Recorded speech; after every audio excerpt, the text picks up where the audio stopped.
This is Michael Clara. Welcome to another edition of my blog, Local School Boards Can Make a Difference, located at michaelclara.com. The title of this blog entry is Get the Sellout.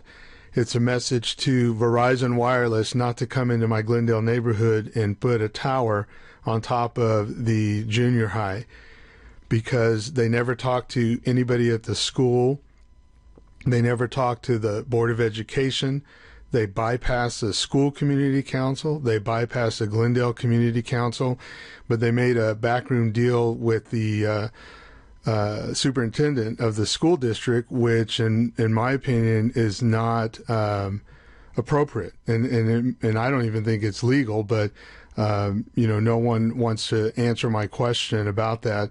Looking at state law, that I believe that the authority to sell, to buy, and to lease property of the school district rests with the Board of Education. So this is just the title of an article that the Tribune wrote about this last week.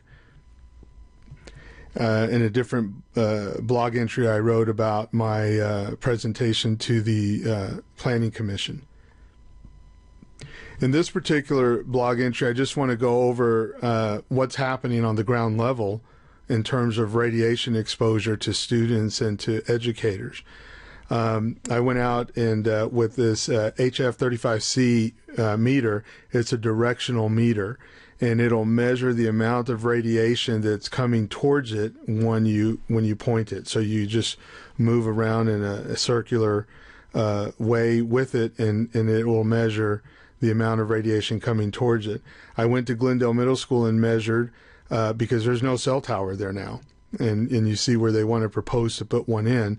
And when I measure it today, there is 17 microwatts per square meter, which you'll see in the video ahead, coming up, that it makes a sound. And based on the sound it makes, you can tell if it's measuring the Wi-Fi or the RF. And in this particular case at Glendale, it was not measuring any RF signals at all, or radiation. It was just measuring the Wi-Fi in the area, and it comes up with a 17 microwatts per square meter. This is a graphic just showing the difference in the kind of radiation that I'll be measuring later on in this presentation as non-ionizing radiation. And the FCC measures this radiation or regulates it and puts limits on it based on whether it's thermal or non-thermal. So they're not looking at this non-ionizing radiation. Well, they are looking at non-ionizing radiation, but if it doesn't have any thermal effects, they're not regulating it.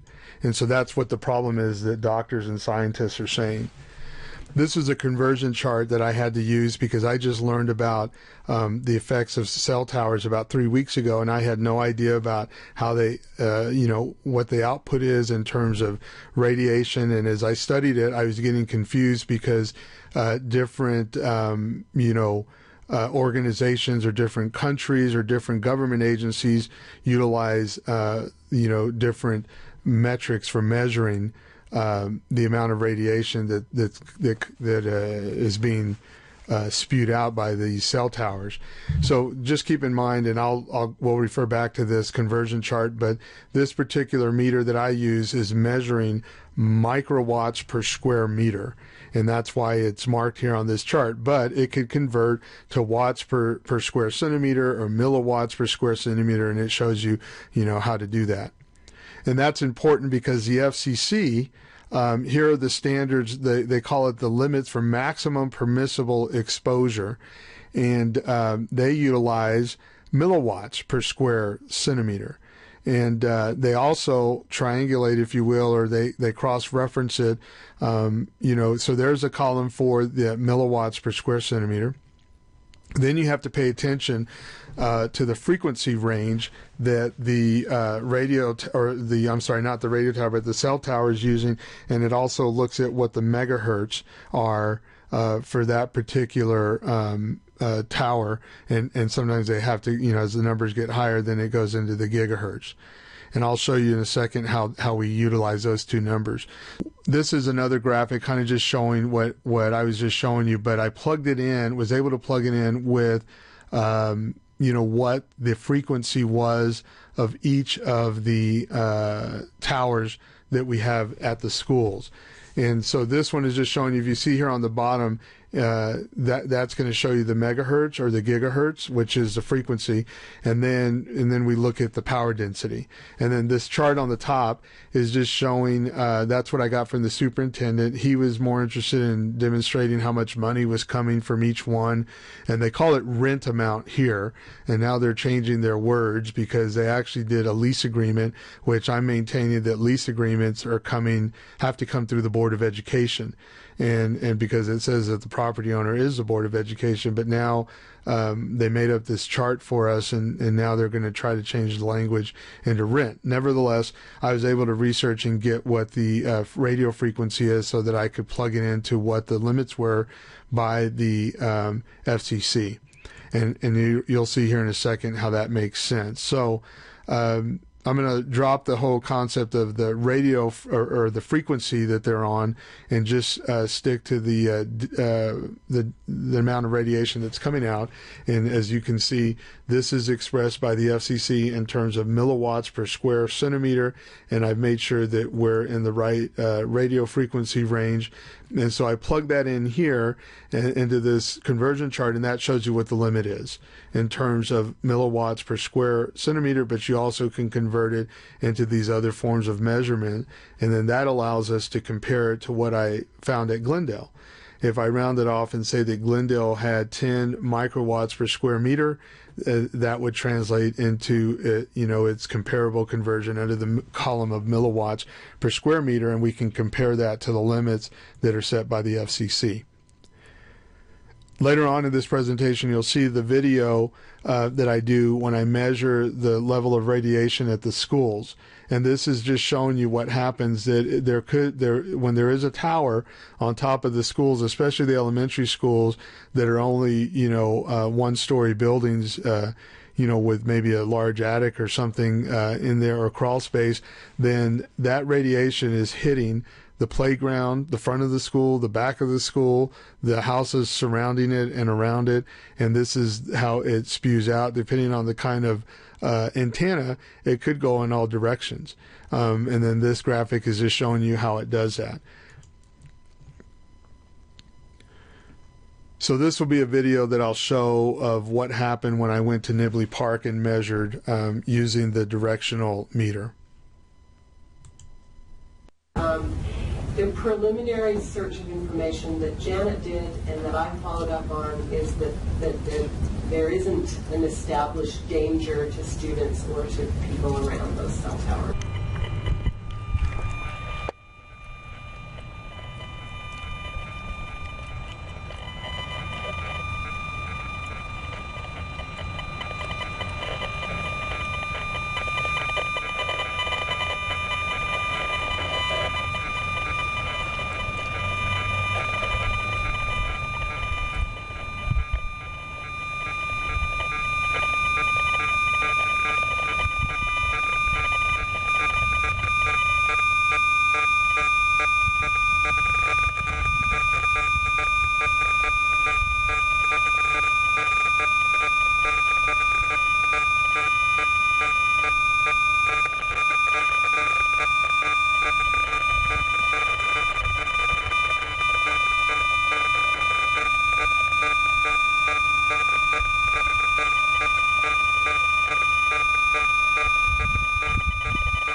All right, so let's go to UINTAH Elementary School and see what we're measuring there. The preliminary search of information that Janet did and that I followed up on is that there isn't an established danger to students or to people around those cell towers.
Congressman, cigarettes and nicotine clearly do not meet the classic definitions of addiction. There is no intoxication. We'll take that as a no, and again, time is short. If you could just, I think each of you believe nicotine is not addictive. We just would like to have this for the record.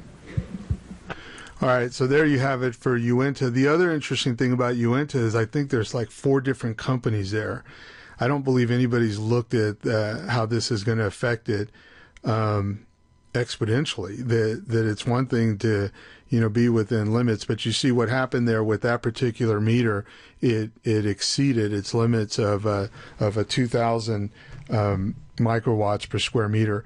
So what I've done is I've obtained a different meter, and in this particular one, I tested it out at Indian Hills, and it's called the Tenmarsh TM196. And what it does, it's not a directional meter. It's just going to take a readings wherever you're standing, and so let's take a look and see what happens there. And it's showing us, you know, the non-ionizing radiation.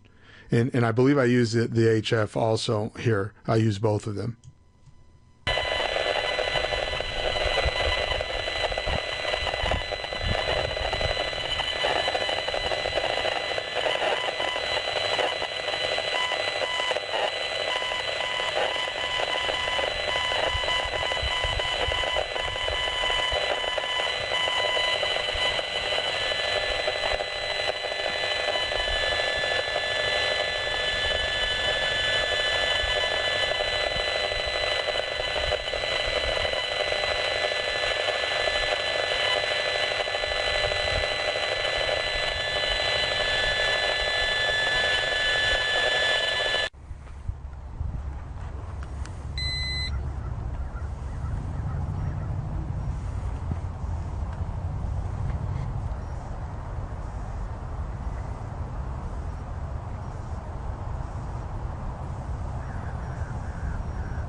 All right, so we'll move on. I think you get the idea on that what's happening is, and this is on, I believe that was on a weekend, so there's no students or you know, it's, you know, no teachers are there or anything, and that's significant because on a weekend, that tower, it's my understanding from what I've researched, is that the tower, the amount of radiation it gives off is corresponds to the amount of communications that it's utilizing or that's going through it. So if a tower in the vicinity that's near it goes down, then that particular tower will compensate. Or if there's a number of people that are making calls or receiving calls, then the amount of radiation that comes out of it, will rise. And so that was on a weekend.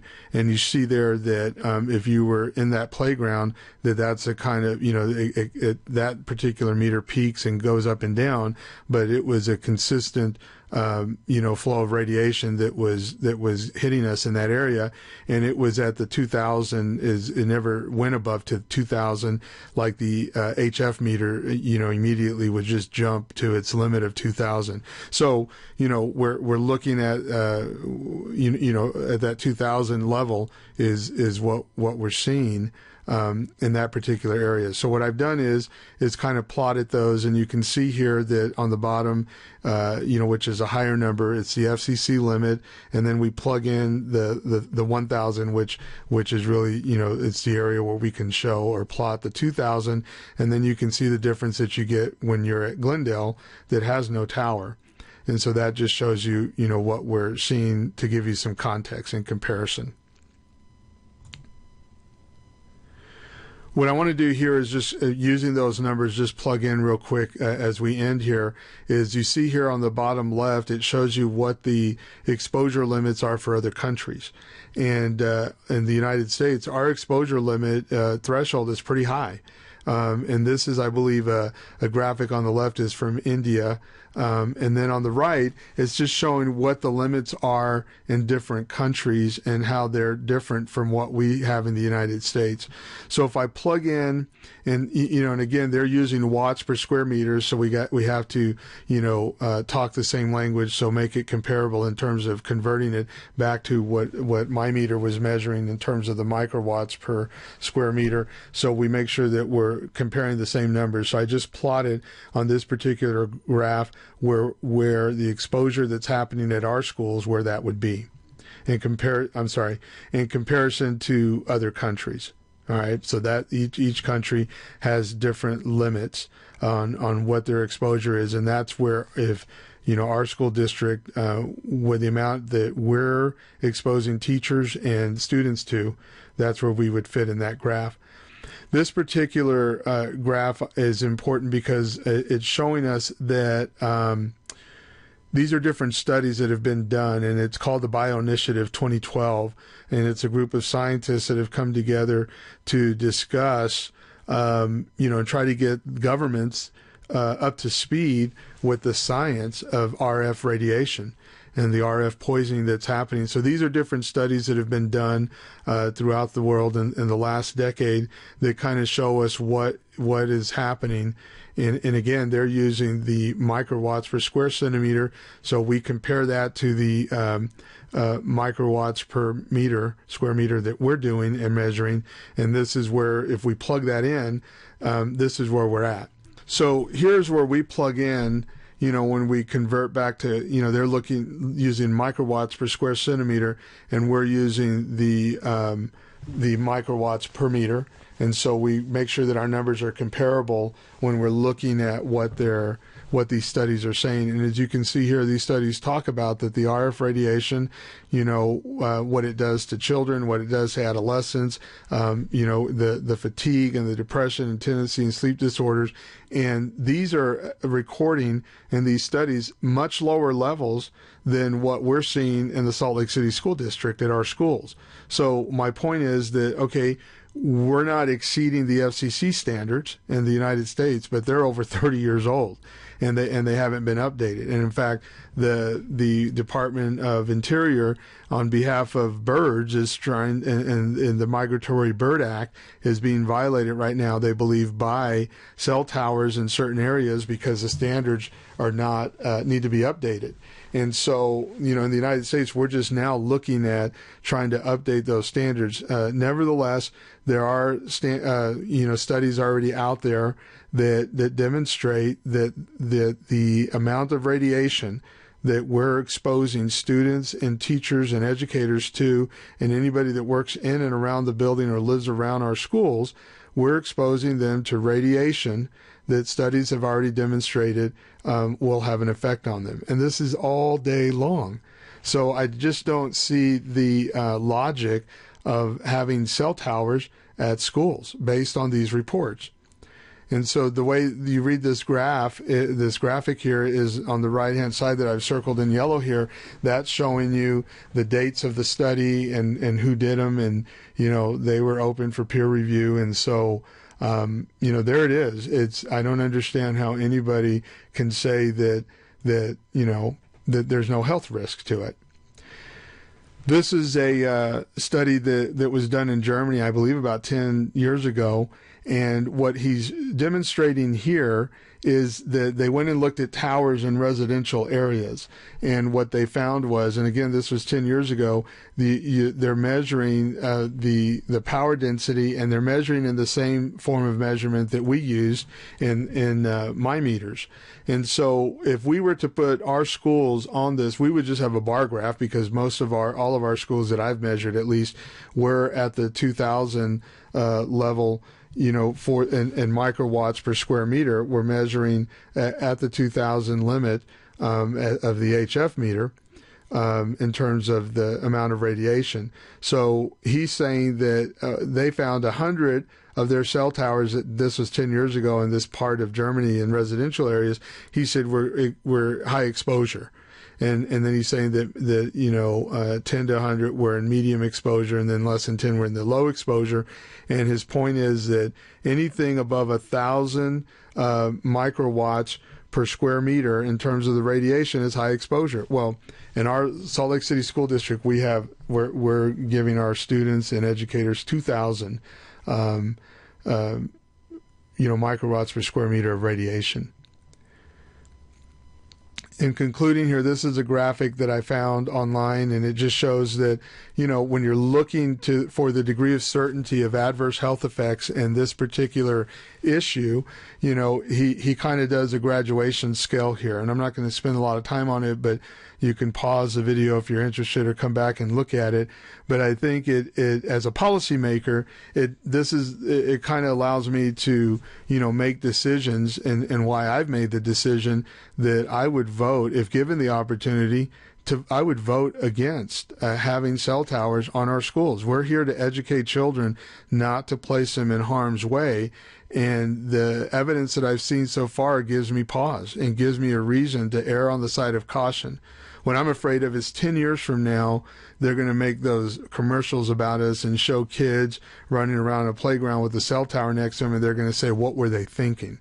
And we're just going to look like a bunch of idiots because we couldn't figure out that this was harmful, to our students and to our educators. And so as one who has a responsibility for the school district, I'm opposed to cell towers being on top of schools, and I believe it was a poor decision to have made that decision in the absence of counseling with others.